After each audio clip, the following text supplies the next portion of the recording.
અમરેલીના ધારીમાં સિંહના ટોળા ન હોવાની કહેવત ફરી ખોટી પુરવાર ઠરી।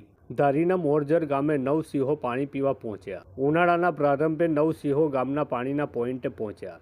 મોરજર ગ્રામ પંચાયતના સીસીટીવીમાં 9 સિંહો થયા કેદ। 9 સિંહોના પાણી પીતા સીસીટીવી આવ્યા સામે। ધારીગીરના ગ્રામીણ ગામડાઓમાં રોજબરોજ જોવા મળે છે સિંહના પરિવાર। સિંહોના સીસીટીવી સોશિયલ મીડિયામાં થયા વાયરલ।